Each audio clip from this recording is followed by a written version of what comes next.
Okay, welcome everybody. On behalf of the PHRN, I'd like to welcome you to the Linkage Luminaries webinar series. My name's Felicity Flack and I'm the Manager of Policy and Client Services at the PHRN. I'd like to begin by acknowledging the traditional custodians of all of the lands we are meeting on today and paying my respects to elders past and present. And first, some housekeeping.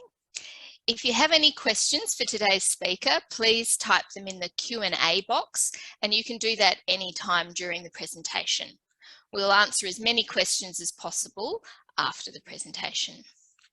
This webinar is being recorded and we will email you as soon as it's available on the PHRN YouTube channel. So let's get started. I'm delighted to introduce Professor David Preen, the Chair in Public Health at the School of Population Health at the University of Western Australia. David is a very experienced epidemiologist who's been using linked data for at least 15 years with a focus on enhancing evidence-based policy. He's also a close colleague and friend of the PHRN, and so we're very happy that he's agreed to speak for us today. And over to you, David. Great, thanks Felicity, and thanks for the introduction, and hi everyone, and welcome. And thank you also to the PHRN for inviting me to speak today as part of their webinar series. When they did reach out, I did indicate that I didn't think I necessarily fit into the category of linkage luminary, but hey, I'm happy to take it. Besides, Felicity said I had to do it anyway, so here we are. So I'll just share my screen now so that you've got my slides.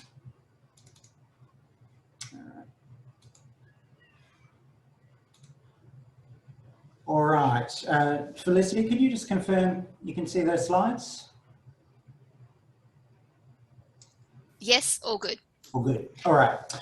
All right. So the topic I'm going to be talking about today, after discussion with Felicity and others, and looking at what others have presented in the webinar, is cross-sectoral linkage for social determinants of health research.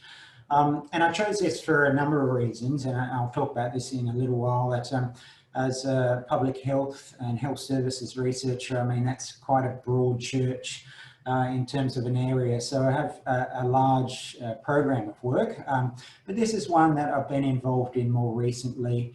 And in addition to that, it is an area that is gaining a lot of momentum and traction. Back when I started in 2003 working for Darcy Holman, linkage really was restricted, certainly in Australia, but even worldwide, to health data. In more recent times, non-health linkages have become available, which do fill in a large piece of that puzzle when you're looking at the question of well-being rather than just hard and fast health outcomes. I understand that a number of people that are registered are already working in this area, and while WA has had non-health linkages for some time, since about 2008, where it's been systematically linked, most jurisdictions now are making these data available.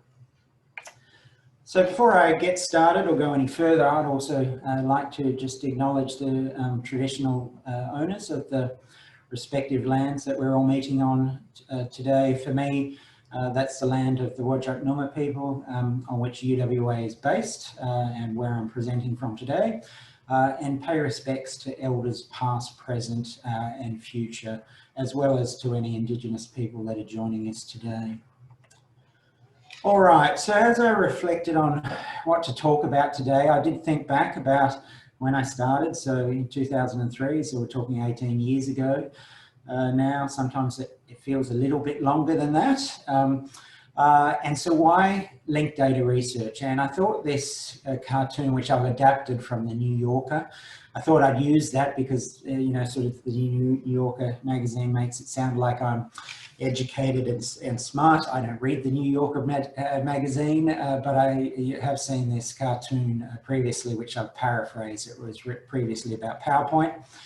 And I think it relates nicely to some of the experiences over those 17 or 18 years that I, and I'm sure many that are sort of online today, have experienced, in that data linkage isn't always that easy. I in terms of my journey, I actually started running clinical trials in hospital settings, and especially public hospitals, looking at discharge care.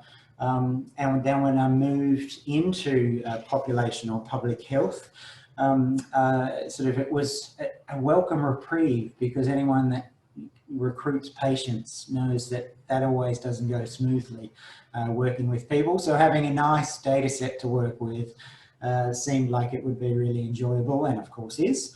But now sometimes I sort of miss that, sort of interaction, not every day, but sometimes, albeit we still do prospective recruitment with cohort and case control studies.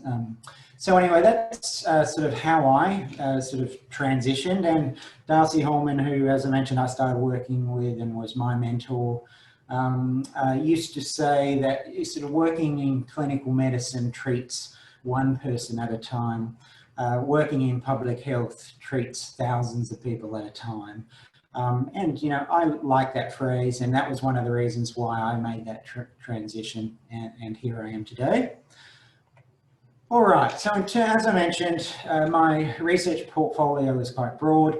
I did start out very much as a health service researcher, and still there's a lot of work that I do today in health services research, as you can see there, and have programs of work. Happy in the questions, time to answer any questions about those areas. And of course there's overlap with those areas with what I've been involved in, probably more so for the last, 6 or so years, and that is looking at social determinants of health, and in particular health and other outcomes for marginalised or disadvantaged populations. And there's quite a range there that you can see. Today I'm going to be just talking about 2 examples. I'll give a little bit of an overview of the background of the type of data resources that I've used and that are available, and then give you 2 examples. One's looking at prisoners, because I've been involved working with people like Stuart Kinner, who many of you will know if you work in the prisoner or ex-prisoner field for many years.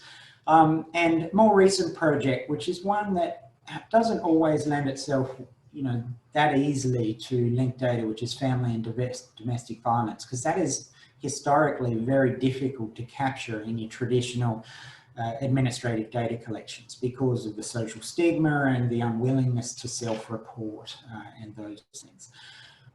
So it is a large program of work. It's something that has afforded me sort of the possibility to an enjoyment of working in a whole range of different, very interesting areas, and with a whole range of collaborators, as you can see there on the screen in the bottom right, both across Australia and also internationally as well, working in these spaces. And so I've been very fortunate to work with some very bright people with fantastic ideas who are very passionate about this area.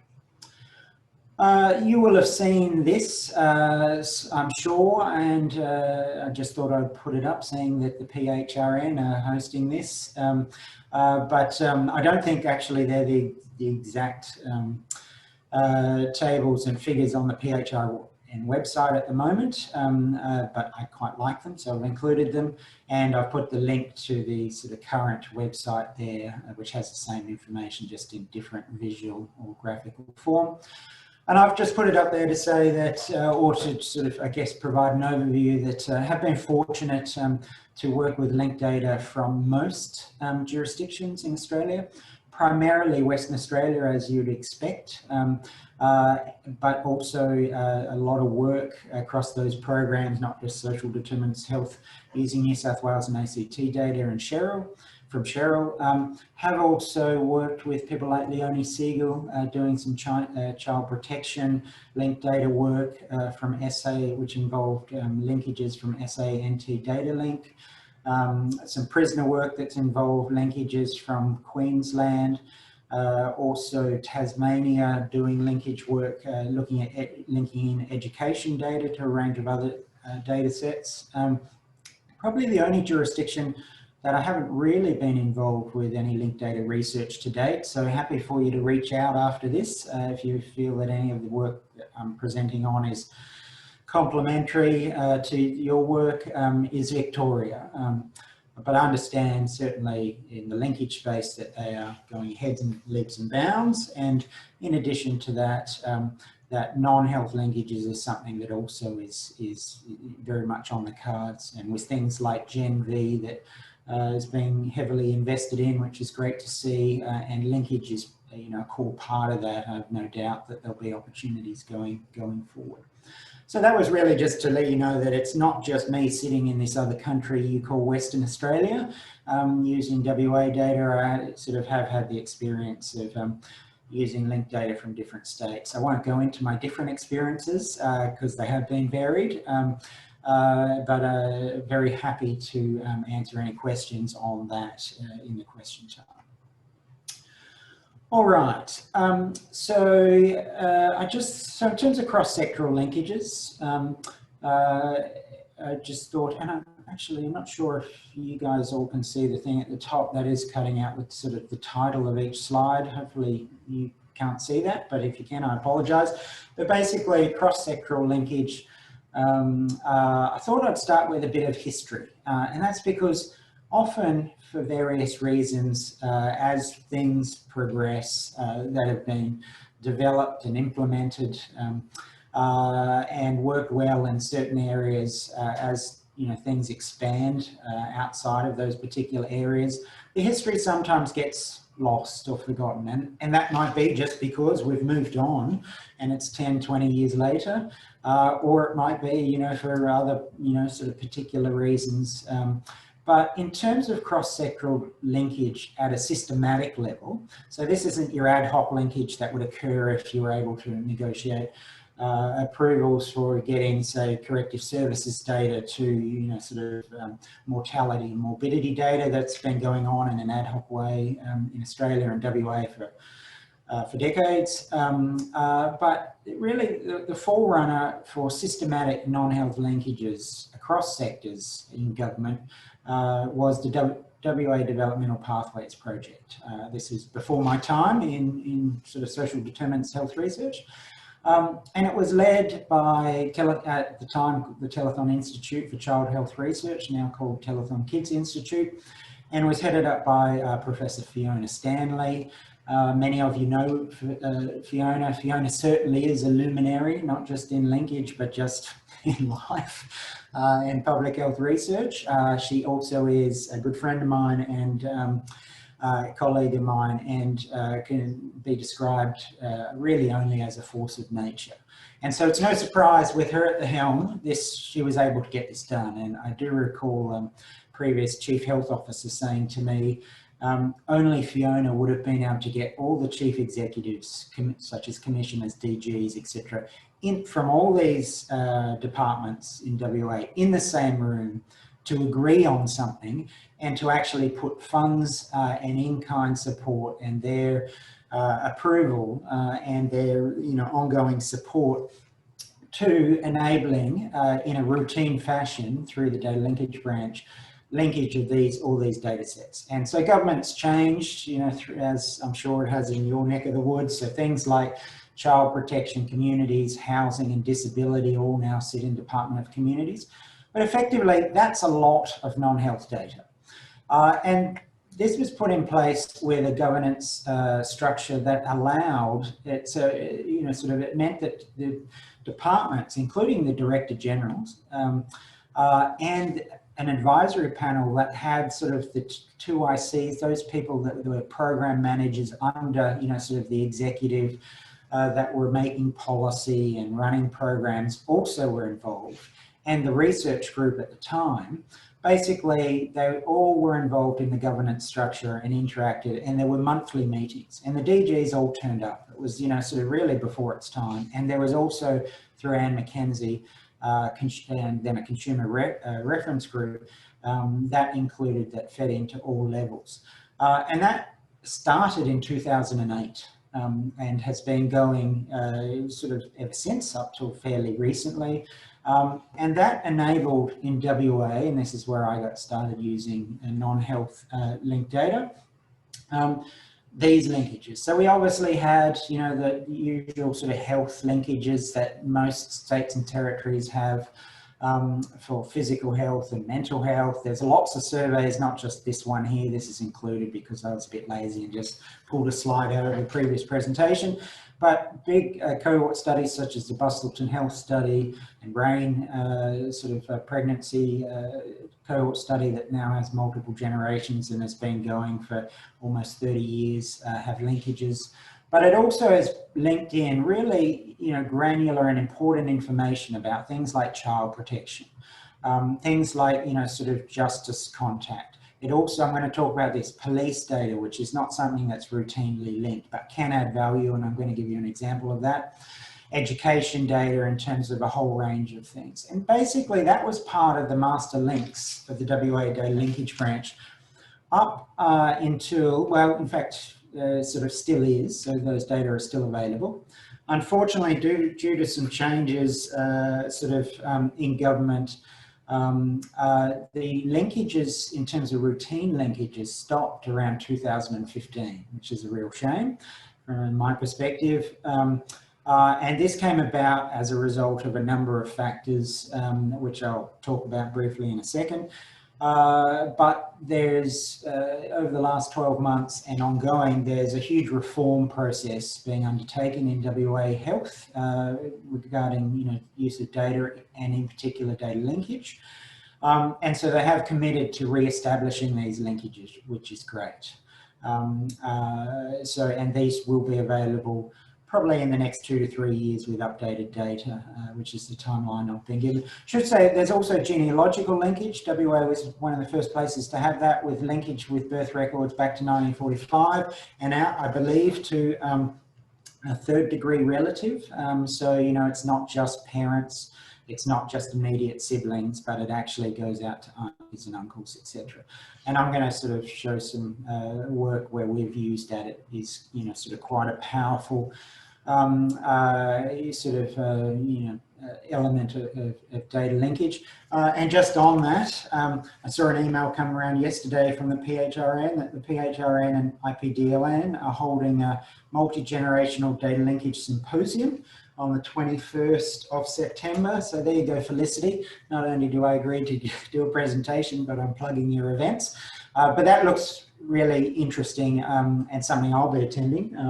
And would encourage others that have an interest to do so as well. I'm going to talk about 2 projects today where we have used genealogical linkage to look at multi-generational sort of outcomes. But we've also used it for, excuse me, other projects where we wanted to get better control groups. And so there was a project that I was involved with Tony Butler and Peter Schofield, some of you might know from New South Wales, looking at traumatic head injury and whether or not offending behaviour was associated, or traumatic head injury in early life was associated with greater proclivity for criminal offending.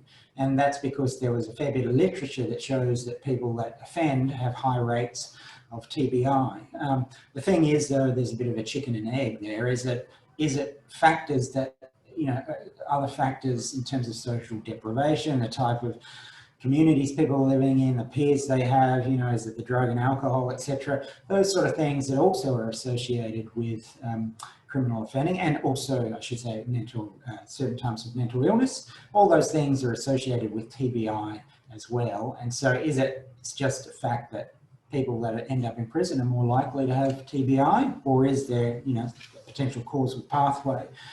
And so we realised you couldn't have people with TBI who might have very different socio-demographic and other factors with a community control group, even if you're matched by age, gender, socio-economic status, etc. So we used the genealogical linkage. So we had a community control group, and then we had a sibling control group, same-sex sibling control group. And we had sibling controls that were just siblings, then half siblings and twins. So we actually were able to, because siblings you presume, grow up in the same household environment. But now if you've also got twins, you've got a genetic link there as well. And as we went through that, you found that the link between TBI and offending, which had been shown in the literature, was reduced the better you had in terms of a control group that through the genealogical linkage that was more reflective of your exposed group. So there's just an example of how different ways you can use it. Anyway, so the new kid on the block, in the interim at least, I mentioned that the linkages are only available up to 2015, but there is non-health data potentially available, and that's through SIDA, or the Social Investment Data Resource. This came about as a result of a 2016 McGowan election promise in a state election, which effectively was a program called T120 or Target 120, and that was to get information to provide services to address the issues of the 120 most high-risk juvenile offenders in the state. And so as process of getting that data, they decided, well, why don't we then just link for everybody, all children from 1990 onwards, all their data, and then we can use that for T120 as well as other things. So that's a great idea. Problem was, or the issue was, that in the first instance, it was to only be used internally by government agencies, but there were clauses that make it available for research. And so now it is apparently open for business. There is a process to apply for these data. We've put in an application. We haven't received data as yet, but it's only been fairly recent. And these effectively fill that gap left by the DPP linkages ceasing from 2015.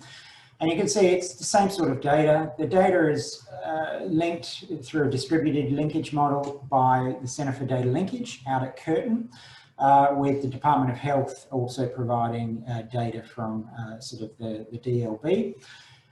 There is, I just realised that was there, there is, so it's whole of government. The thing that's really interesting is that it's a linked data repository, which is the next step and what we're all hoping to move towards, so that when you apply for data, the linkages don't need to occur again. It's just data extraction. So in terms of efficiencies, in terms of cost and timelines, which we all know are issues with linked data, that is a potential huge step forward. So they have linked multiple years, sort of linked now sort of multiple tranches of these data for all people born in 1990 onwards. So there's a potential limitation if you're wanting to look back prior to 1990 for family history of, you know, conditions, etc. There are some issues, but they are looking at expanding that. So I just thought I'd sort of mention that in terms of that is one thing we're looking to use in the meantime while the Department of Health at the Data Linkage Branch look to re-establish those other infrastructure non-health linkages.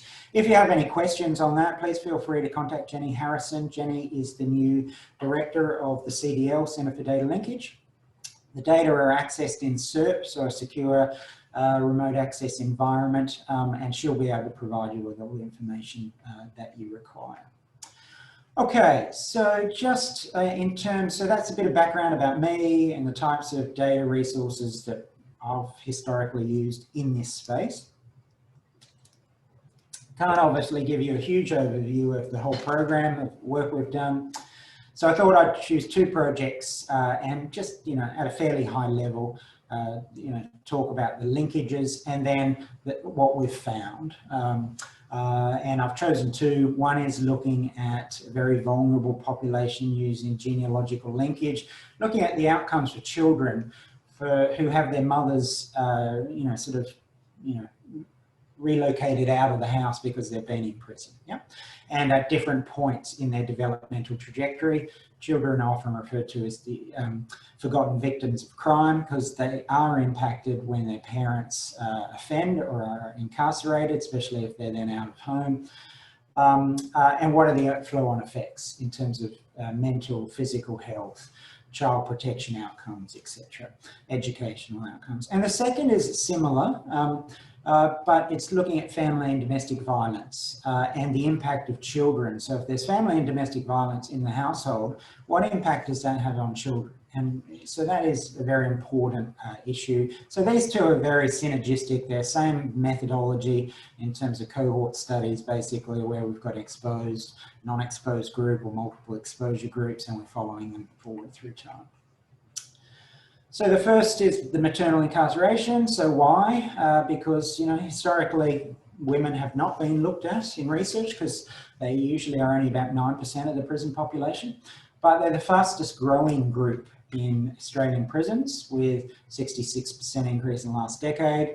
It's a reasonable number of children that are affected. So we estimated about 1,500 in WA, so we're 10% of the country by population, albeit WA does have higher incarceration rates than a number of other states. But so if you just, you know, sort of said there was 15,000 affected per year, that all of a sudden starts to become more of an issue from a population health perspective.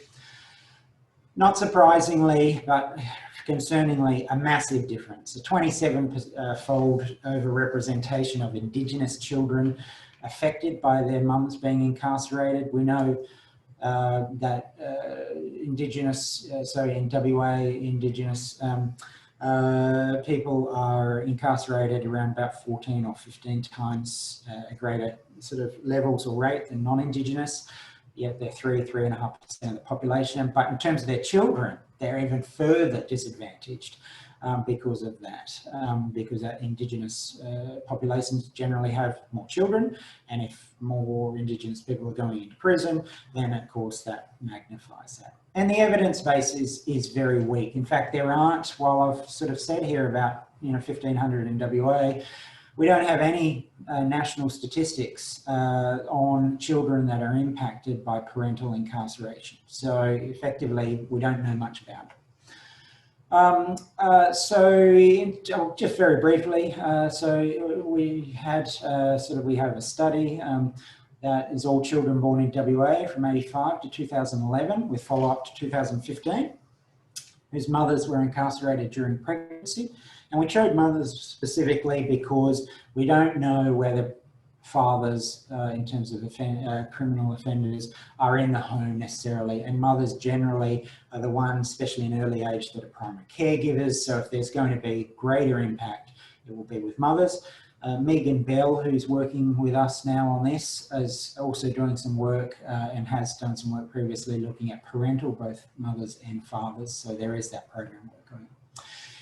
So anyway, these children that had their mothers incarcerated during pregnancy, during pregnancy or during their sort of childhood. We also had a 3-to-1 sort of matched non-exposed, so non-incarcerated mother control or non-exposed comparison group. And the data set has 3 generations. We have the original children that you can see here, and then we have links to their mothers.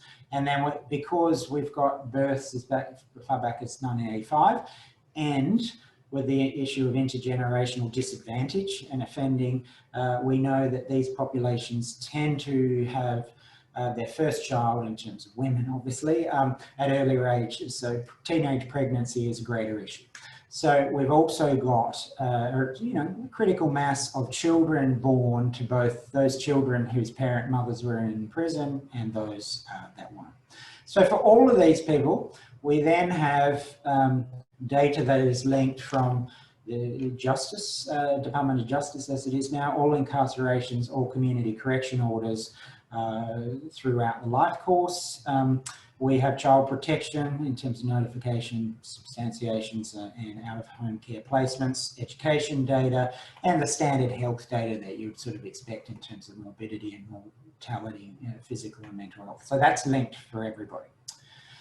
Okay, so in terms of what we found with this, and this is just a very high-level overview of results, we did find each year around about 1,500 in WA. We've found, again, a considerable overrepresentation. We also found that around a third of children actually have mothers out of the home more than once during their childhood. What we can see is that this mothers being in prison, the vast majority is actually occurring in the early years in terms of the percentages. And so as a result of that, this is critical developmental periods of time. And so that's an issue. As I mentioned, you also see differences in terms of, so for mothers here, you see a greater number of children for Indigenous than non-Indigenous, but also the age at imprisonment for Indigenous mothers is earlier, right? Almost 50% prior to the age of 25, whereas it's about less than 30% for non-Indigenous women. So again, younger women with younger children potentially having higher levels of incarceration. So when we then looked at these outcomes, and I should say these models were controlled for a huge range. I just haven't put it here because it was too much to put on the slide, because I've got some text under this figure. Controlled for a whole range of socio-demographics, offending history, physical and mental health history, drug and alcohol, sort of previous pregnancy related history in terms of previous complications, previous low birth children, previous requirements for inducement, previous abortions, etc. So it's controlled for a whole range of things. And we ran a whole lot of models. A final model, these are the results. And we looked at imprisonment at different times, because it's not just a case of at any time it's going to have, and you can see that in terms of the effect estimates here and relative risk of low birth weight for Indigenous and non-Indigenous women, there's a twofold increase risk of having a low birth weight child if you were imprisoned either before pregnancy, so this is 12 months prior to pregnancy, or during pregnancy. Than other times. And you might say, well, why look at after birth? Because it's low birth weight. And that's because while we controlled for a whole range of things, we knew there'd still be residual confounding.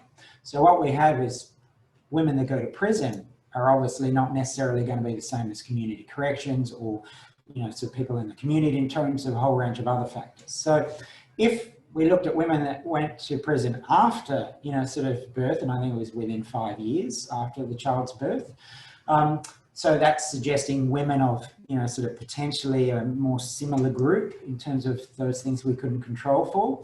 You can see there is still an increased risk of low birth weight, probably as a result of these other factors, but not quite the same sort of as the exposure during this period. So it does look like there's something there. And then we looked further into it, we found that those in prison during that time, there was much higher level of substance use during that period, injury as a result of assault from a partner, leading to hospitalisation, and you can see how that could have issues in terms of stress. There's greater mental stress there in terms of mental health service use and admissions, but also just general stress as well as potential injury or insult sort of to the sort of the child in utero. And the other thing was that, if things were happening in sort of the house at the same time in terms of child abuse, indicative of other potential abuse as well, that this also was something. So there might be some explanatory factors there in addition to, sort of prison during that time. So obviously low birth weight's one thing, something more serious of course is infant mortality. So we define this as within 1 year of birth, and similar sort of things. If you look at the effect estimates, we've got almost a doubling. It was higher in Indigenous women during prison, but not so much for non-Indigenous women, but we can see certainly a doubling and not necessarily an effect of the prison environment as much, because you've actually got higher or similar effect estimates for those that were in prison at other points in time. So that's suggesting prison, sort of might have sort of an impact, all the other factors around that. But it's probably more the constellation of accumulation of other disadvantages. But what is interesting is when we looked at it in isolation, the additional factor of maternal incarceration was the second highest risk factor for infant mortality, behind basically, major placental disorders, and ahead of multiple gestation, which is, we know that if you have twins or triplets, etc., much higher rates of infant mortality, especially in marginalised populations, and as a result of that, it is a potential risk factor that still needs to be considered. So this is just showing that while that was a bit of bad news, the good news generally is, if we look at maternal sort of those in prison versus others, the general trend in terms of infant mortality is decreasing, and it has been also in terms of what, you know, for those children born to, or born to women that have been incarcerated, albeit that there's been a bit of an upswing. And so we're now starting to look at potential reasons for this. Just one last sort of set of results. We looked at child protection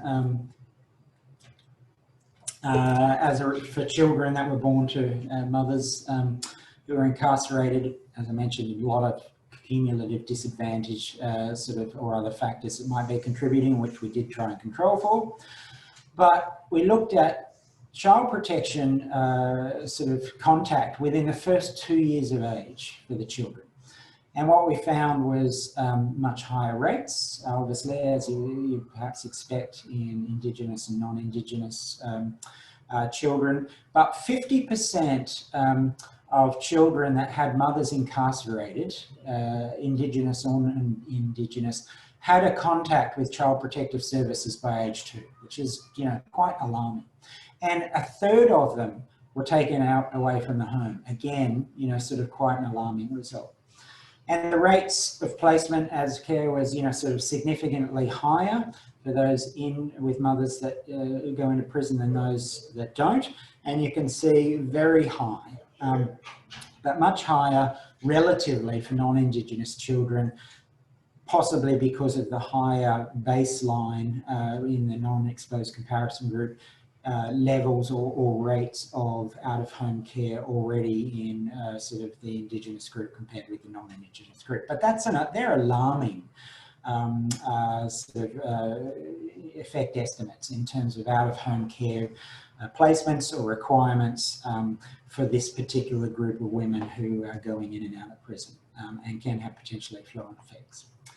All right, this work is still ongoing. Now what we're doing, Megan Bell, I should have mentioned Caitlin Dow was the PhD student that did a lot of this work and also post-PhD, who was supervised by myself and Leonie Siegel out of UniSA. In terms of what we're looking at, we are now looking at trying to disentangle the impact of maternal incarceration above and beyond those other factors that I've talked about. So, for instance, you know, if there are issues with child protection, child abuse, and maltreatment and neglect in the family, is it that you know, rather than the maternal imprisonment? So we're looking at incrementally what level of these adverse childhood exposures, you know, actually are more responsible. And we're still finding, unfortunately, I can't show you because these are sort of haven't been published, so they're still going through custodian review and that sort of thing. But we're still finding that maternal incarceration above and beyond those other factors is an exposure that increases risk.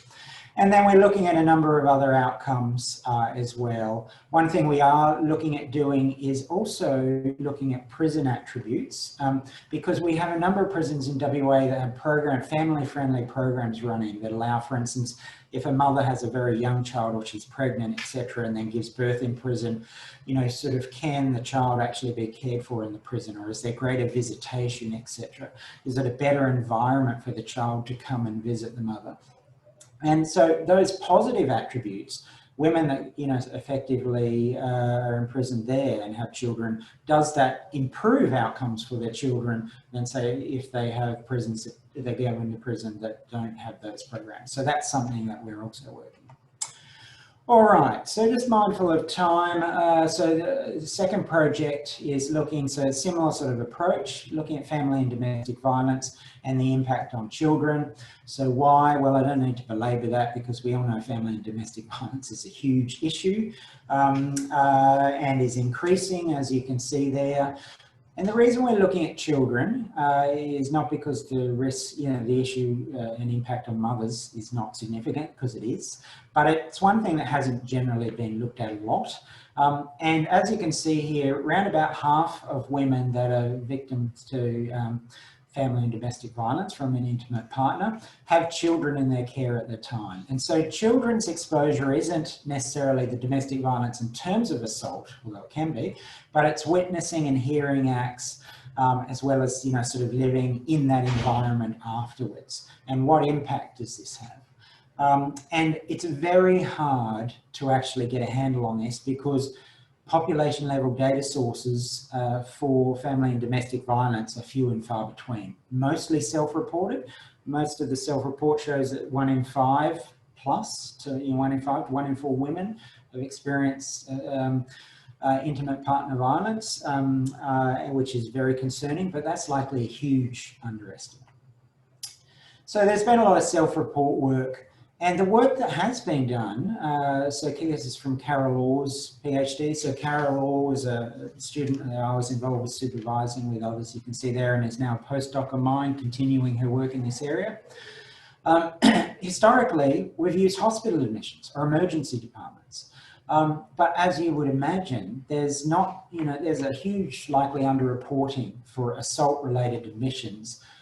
Because of fear, because of stigma, because of concern that if I say this, will Child Protective Services become involved? And if so, are my children, am I going to lose my children?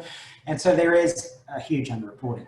That being said, the work that's been published has still shown some amazing stuff. So this paper here showed that 1 in 5 children had a child protective maltreatment allegation following their mother ending up in hospital for an FDV-related assault, and this was 40% when the assault occurred in the prenatal period. There's been a 9-fold increase in maltreatment allegations in women that end up in hospital with an FDV-related assault compared with those that don't. And it's doubled in the last decade. So, you know, you can actually, and the time from assault in the hospitals that's picked up in hospital records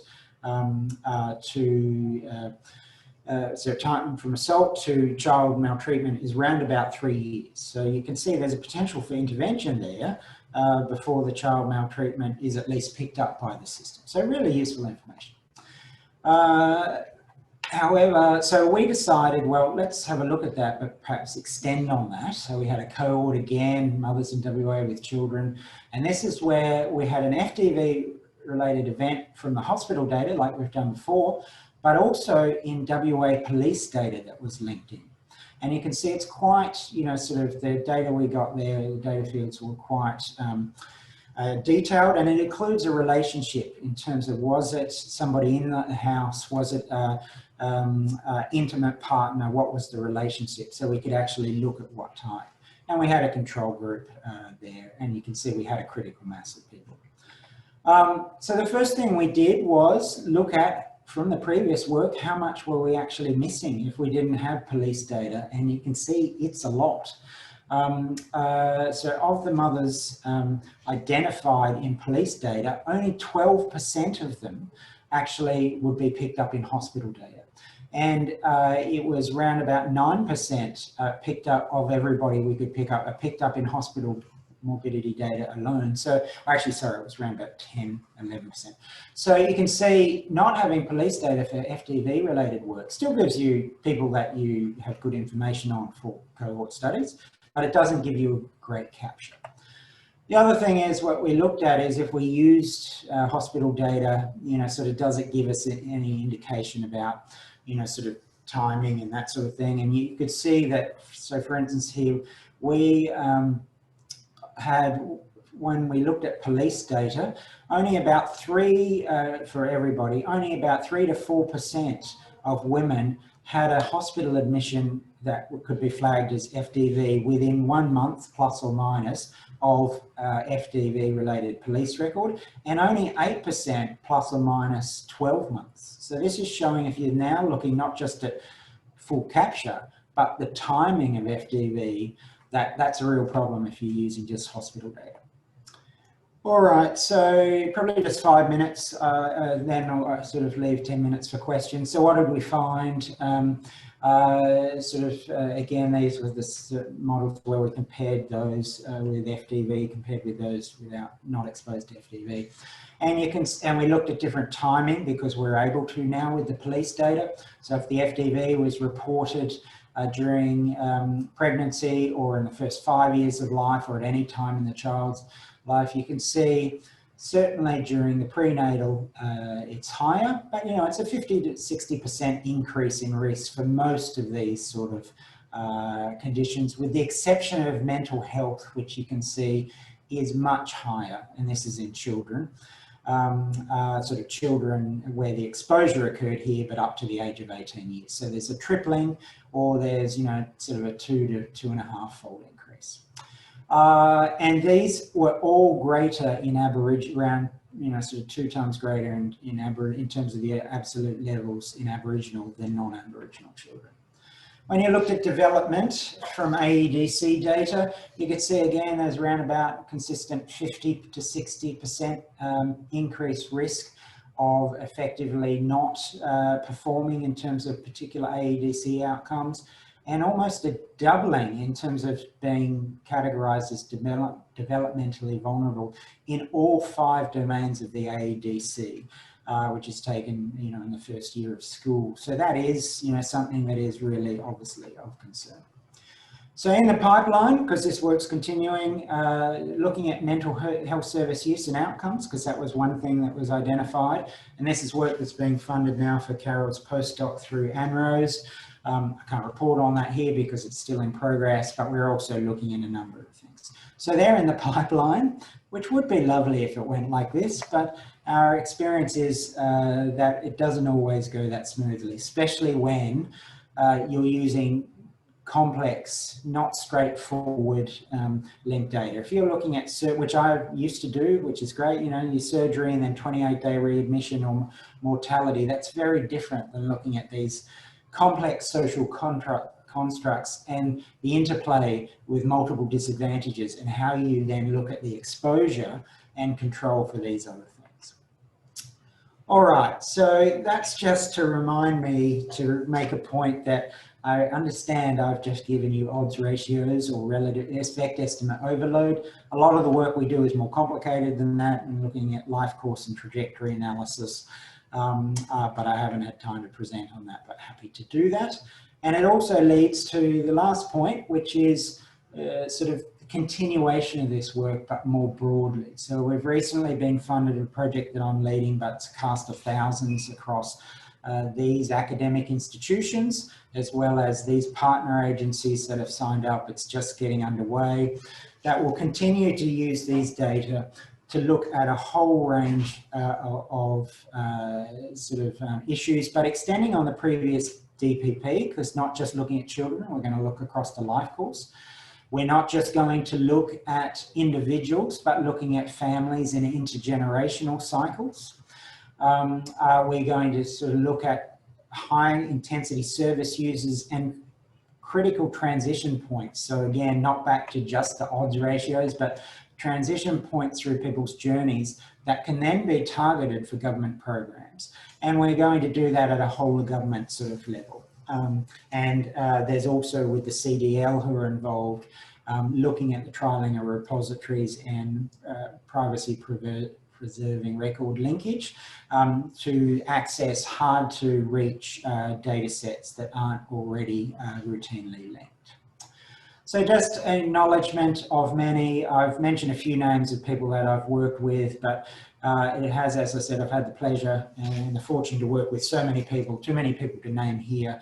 I'd like to thank them for their collegiality and their, you know, sort of intellect and just enthusiasm for this type of work, and their passion for this type of work in these areas, which aren't easy to work in, but are vitally important.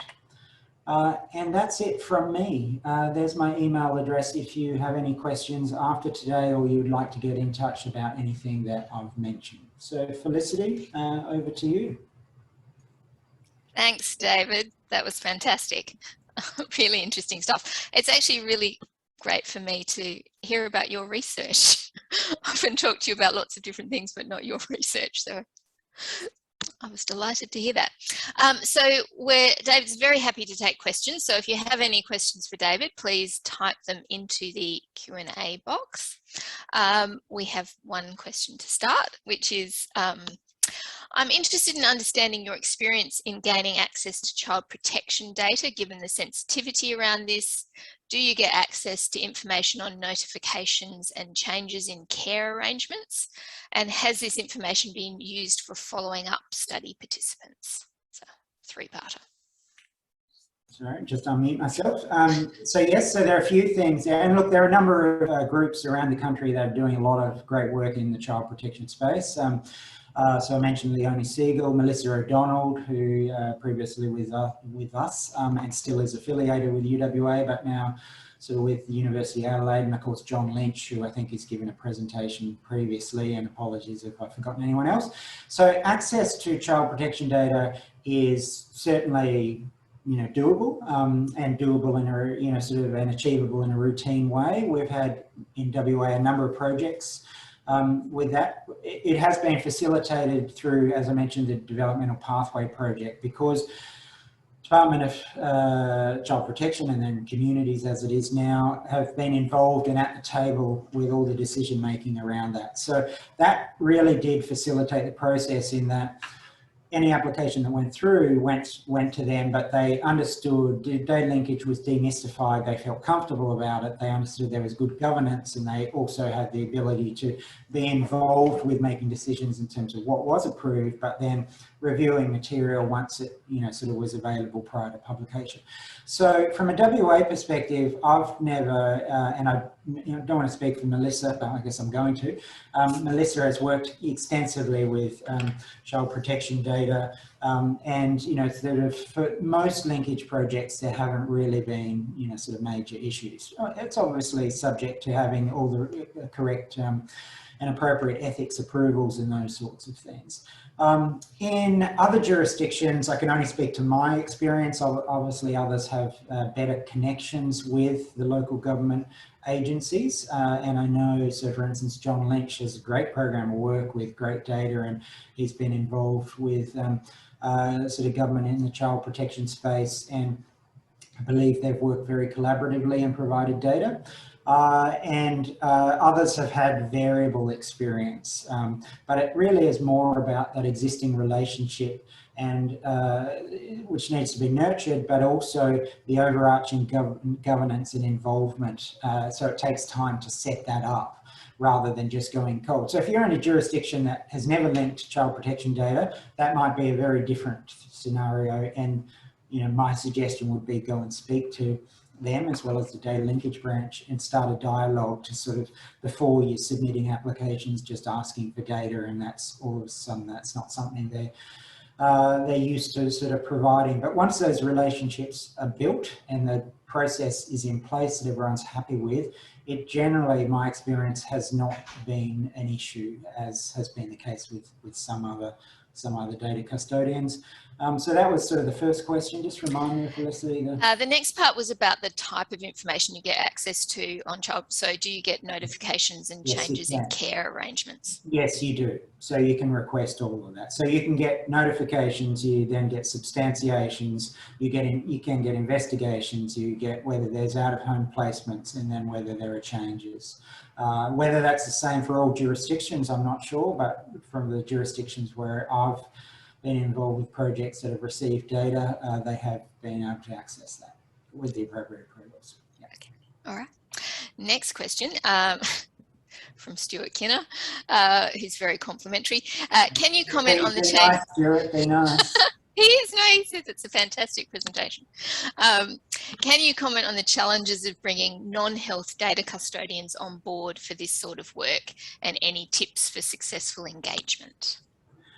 Yeah, so well, look, Stuart knows the answer to this because he's heavily involved with this type of work in the prison space in particular, and more recently looking at juvenile offending, which is a very, sort of a sensitive type area. So in terms of the issues, I think I've mentioned it, really it's about relationships. So you are asking for, and you should consider yourself privileged if you receive linked data. Sort of it's not necessarily a right.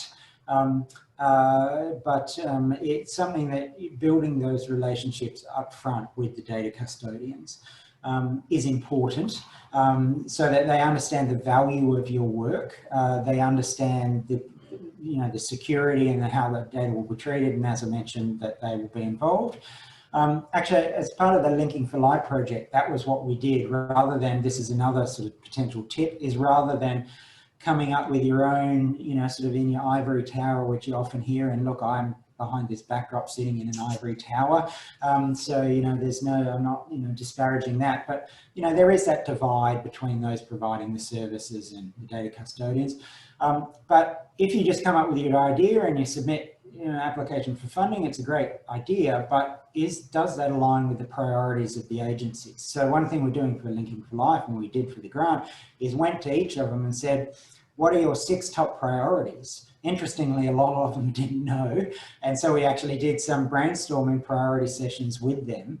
And then they came up with, okay, these, and if you had to only choose 3, what would they be?